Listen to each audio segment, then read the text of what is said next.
du Trisac. Il n'a peur de rien, sauf peut-être des qu'on orange. Alexandre Moranville-Ouellette est avec nous. On fait partie de la famille Cube, oui. Télé. Cube, c'est ça. Cube tout. Cube tout. Alex, bonjour. Bonjour, Benoît. 50 ans. De Donjon Dragon. Donjon Dragon. Tout le monde a entendu Donjon Dragon. Pas sûr qu'on connaisse vraiment ce phénomène, parce que c'en est un. C'en est un, puis il est de retour, plus fort que jamais grâce à des références culturelles qui ont fait le tour du monde. On pense entre autres à Stranger Things dans la célèbre série de Netflix qui a remis ça sur la carte littéralement. On pense à des jeux aussi vidéo best-seller, Baldur's Gate 3 qui est sorti dans la dernière année, qui se base entièrement sur le jeu de Donjon Dragon puis qui est devenu là, un succès planétaire. Le film récemment de Donjon Dragon, Honor Among Thieves, qui est sorti aussi au cinéma, qui a connu un grand succès. C'est de retour plus fort que jamais. Ce film-là? C'est drôle, c'est un film qui peut être grand public. Et si t'es quelqu'un qui a joué à Donjon Dragon une fois dans ta vie, tu vas rire aux larmes. Mais si parce t'as que pas joué? C'est drôle aussi, c'est un bon film. Ça reste un bon film. Mais toi, t'es un psychopathe, là. Ça fait longtemps que tu joues à ça, là. Je pense que psychopathe, c'est le bon terme, considérant que là, je t'ai affublé d'un écran du maître du donjon. Benoît, je t'ai donné des dés. C'est toi le maître du donjon aujourd'hui, là, vu que tu es l'animateur de cette émission. Mais oui, ça fait, moi, malgré mon jeune âge, j'ai 28 ans, ça fait au-dessus de 20 ans que je joue à Donjon Dragon. J'ai ramassé ça, moi, à 7 ans. On m'avait fait jouer dans un camp de jour, puis je n'ai plus jamais décroché. Est-ce que tu joues avec le même monde ou tu as trouvé de nouvelles gangs? Comment ça se passe? Étonnamment, oui. Il y a des gens que je connaissais au camp de jour à 7 ans qui jouent encore avec moi. Guillaume, mon petit, on te salue. Mais c'est vraiment des gens avec qui on continue de jouer. D'ailleurs, nos moyens se sont tellement raffinés au fil des années. Nous, on a commencé comme des enfants dans un sous-sol, qu'on faisait un peu nos affaires. Après ça, c'était chip liqueur. Après ça, c'était la bière. Puis là, maintenant, tu vois, dans les dernières semaines, on a débouché une bouteille de vin. Puis j'ai ri avec mes amis. J'ai dit, calibine qu'on est rendu vieux. Mais ça a évolué avec les années. Puis même la technologie, désormais, qui est à notre service, Benoît. Puis on peut sûrement montrer, j'ai une image que j'ai prise d'archives avec mes amis parce que désormais, ce Guillaume, d'ailleurs, avec qui je joue à 7 ans, il est rendu... Ah, ça, c'est moi, tu vois, quand j'avais 7 ans. Avec ce manuel, on l'a toujours, le tout premier livre de Donjon Dragon que j'avais eu. J'avais des belles lunettes dans le temps. Mais surtout, ce que je voulais montrer, c'est une image plus récente avec mon ami qui joue désormais, est à Rimouski, habite. Il joue quand même à distance avec nous. Les moyens pandémiques nous ont donné les moyens de nos ambitions aussi. On peut peut-être regarder grâce à un écran maintenant, puis une caméra, un micro, on installe ça dans la cuisine chez nous, puis hop, j'ai un ami à distance qui est capable de jouer. OK, mais moi, vraiment, là, je le sais, mais en fait, je le sais pas, je sais rien. Puis au Comic-Con, Mme Dutrisac et mon plus jeune sont allés jouer. Il y avait une espèce de préparation de cours, je sais pas trop, là, puis là, ils jouaient, ils sont revenus de là 2 heures plus tard, là, il avait les yeux dans la graisse de bine, il avait tellement trippé, ça avait été tellement le fun. Comment ça joue?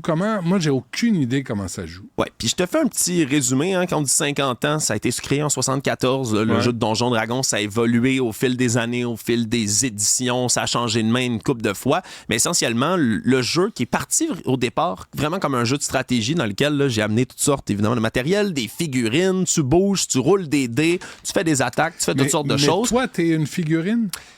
Pas nécessairement. Je vais t'expliquer rapidement, Benoît. En gros, Donjon Dragon, le concept du jeu, c'est que tu as un maître du jeu, dans l'occurrence en ce moment-ci, ce serait toi, et les joueurs en tant que tels. Le maître du jeu, c'est le dieu de cet univers-là, c'est la personne qui peut tout créer, qui invente l'histoire, qui la fait rouler, qui va décrire l'endroit où tu te trouves, décrire les créatures, parce que au final, Donjon Dragon, là, au-delà des supports visuels qu'on peut avoir, c'est ce qu'on appelle du théâtre de l'esprit. C'est-à-dire qu'on va toujours imaginer des situations, tu vas te faire décrire par ton narrateur, qui est le maître du jeu, qui va lui jouer les adversaires, les monstres, les créatures, les alliés, les ennemis, tout le monde que tu peux rencontrer, qui va créer cette histoire-là, la décrire aux joueurs qui, eux, doivent réagir dans les circonstances. Ce qui fait en sorte que les deux rôles sont excessivement intéressants. Je fais encore les deux activement, là, moi, et comme maître de donjon et comme joueur. OK, mais maître du jeu, là, Alex, faut connaître l'histoire, la trame narrative, les personnages.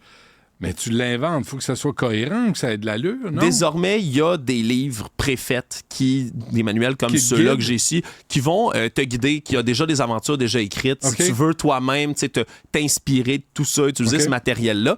Moi, par exemple, avec l'expérience que j'ai acquis au fil des années, je la montre ici, j'ai une petite carte, je fais mes cartes sur des logiciels, j'invente un monde, une histoire, des personnages. C'est quelque chose qui est excessivement stimulant, bien évidemment. Et comme joueur, dans le fond, tu vas réagir aux situations qui sont données par le maître du donjon. Ce qui fait en sorte que quand tu crées cette partie-là et que tu as ce rôle-là de DM, Dungeon Master, c'est une espèce de fil d'équilibre. Non, oui, attention, c'est pas kinky. Benoît, c'est pas kinky. Ça sonne comme ça, mais ça l'est pas. Are you a Dungeon Master, Alex? Écoute, le nombre de blagues que j'ai entendues là-dessus, Oui, yes, I am. Hein? Et là, le but, c'est un jeu... sortir de temps en temps. C'est un jeu... Regarde, je vais ignorer, tu vois.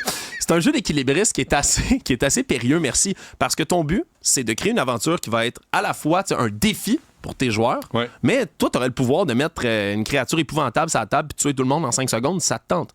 Le but, c'est que ça reste un défi pour les gens qui viennent jouer, mais qui s'amusent et qui a un niveau de difficulté. Et avec les années, Benoît, c'est quelque chose que quand tu joues, tu vis un personnage. Donne-moi un exemple. Donne-moi un exemple de mise en scène là, que tu peux créer. Mais écoute, regarde, sais-tu quoi, j'ai encore mieux que ça. Avec mes amis, on est rendu qu'on enregistre nos tables de Donjons Dragons. Comme il y a des podcasts très célèbres, entre autres Critical Role, qui ont dit avec des dizaines de millions de personnes qui visionnent ces vidéos-là. Okay. Nous, on enregistre ça pour nos amis qui veulent les écouter. Je peux te donner une idée, là, maintenant on est rendu avec de la musique et un jeu de rôle. On joue des personnages. Je te laisse écouter. Alors, les gars, vous en avez mis du temps. Parce que vous alliez vraiment nous attendre. C'est parce que vous voulez pas finir de servir, bordel. Il restait plus rien et il a fallu aller chercher un autre fût. Attends. Prenez. On parle. Non? Non, bien sûr, enculé. Ouais, et là, on entend les gros mots, bien sûr, là, mais tu vois... Je savais pas que ça s'en venait. Écoute, c'est évidemment, là, on rit, mais on va jouer des personnages, puis on va te décrire, puis là, on occulte évidemment un bout. Par exemple, tu vas rentrer dans une pièce. Moi, je suis le maître du donjon, je vais dire, alors, tu fais irruption ici, dans le studio, un studio tout padé de partout, avec des symboles écrits Q-U-B. Tu ignores la signification de ces mots, et tu t'approches, 3 chaises, une table, que faites-vous? Puis là, toi, tu pourrais réagir, tu peux me poser des questions, tu peux dire le plafond est-tu bien haut? Ouais, OK, 2 mètres. Puis tu sais, tout se fait dans cet échange-là où, après ça, évidemment, il y a des règles, il y a des feuilles de personnages, tu sais, tu finis par progresser un personnage, mais le but, et au bout de tout ça, c'est d'avoir du plaisir, puis de créer une histoire. C'est pas de gagner à tout prix. Est-ce que c'est une affaire de gars? Non. Moi, j'ai joué avec des ex-copines qui ont joué avec moi. Moi-même, j'anime une table où c'est que des filles qui jouent. Je suis le seul gars dessus. Non, c'est plus juste une affaire de gars. Puis ça a beaucoup évolué, je pense, avec les années. C'est rendu quelque chose qui est beaucoup plus mis à l'avant, qui est plus seulement le nerd dans son sous-sol, les préjugés. Tu sais, dans les années 80, il y avait une panique satanique autour de Donjons Dragons. Oui, là. Les gens croyaient que ça allait littéralement là, invoquer des démons, faire de la possession chez les jeunes. Ça a beaucoup changé. Puis maintenant, avec les moyens technologiques qu'on a, avec la publicité qui a été faite autour de ça, c'est un jeu, pour vrai, qui est de tout âge, qui est de puis, quand je dis tout âge, il y a des gens, Benoît, là, de ton âge. Là. Puis moi, j'ai connu, Moi, j'ai connu des parents d'amis qui jouaient quand ils étaient jeunes puis qui jouent encore. Parce que, puis si j'ai une lettre d'amour, moi, à écrire à ce jeu-là, c'est faites jouer vos enfants dans Donjons Dragons. S'il y a un jeu là, que vous n'êtes pas devant un écran... Pour développer l'imaginaire, vous faites de l'imagination. Vous n'êtes pas devant un écran. Vous vous réunissez en personne, des vrais gens, autour d'une table pour un 4-5 heures de temps où vous allez justement prendre un drink, vous amuser, échanger, puis surtout... faire fonctionner notre imagination. On a tellement maintenant besoin d'un stimuli constant en 2024 que de prendre ce moment-là, c'est non seulement fantastique pour ça, mais comme je le dis, j'ai un ami à Rimouski qui joue encore avec nous. C'est mon moment à moi où, aux 2 semaines, par exemple, je réussis, ça nous force à nous réunir, à continuer de se voir en personne, puis d'avoir des échanges qui sont constructifs, puis de bâtir une histoire. Là. Au fil des années, j'ai des dizaines de personnages qui sont morts, Benoît. Certains sont devenus méchants. Il y en a qui ont été corrompus. Il y en a qui ont trahi leurs amis. Tu sais, il est arrivé toutes sortes de choses. Est-ce que tu prends des notes du profil? Est-ce qu'il y a une Bible pour les personnages? Les personnages, là, ça va dépendre. Tu sais, moi, puis là, je ne voulais pas montrer à l'écran, my God, mais tu sais, moi, je prends des notes là, comme un fou, tu sais, sur des feuilles. Là, c'est brouillon. Tout le monde rit de moi. Mais sinon, tu peux prendre des notes. Puis, tu sais, il y a après ça les références. Là. Ces manuels-là, par exemple, à l'intérieur, tu vas retrouver tout ce qui est des règlements là, pour pouvoir jouer, pour construire ton personnage. Mais ultimement, c'est ça que tu fais. Quand tu es un joueur, tu fabriques ton personnage, tu choisis 2 choses, une race et une classe. Fait que, disons, Benoît, là, toi, tu as de l'air d'un nain. Tu sais, les nains, là, comme dans Le Seigneur des Anneaux. Un nain... peut-être barde, justement. Il parle, utilise sa voix. Bon, un nain barde, vous voyez, ça pourrait être le personnage de Benoît Dutrisac. Puis là, moi, je l'incarne. Je décide de l'incarner puis de comprendre. Ben oui, au lieu de Benoît, ça pourrait être Bénédicte Dutrisaut, puis tu décides de faire... Ça peut être qui tu veux. Tu sors de toi-même, tu deviens quelqu'un d'autre. Avant qu'on se quitte, Alex, qu'est-ce que ça t'a apporté?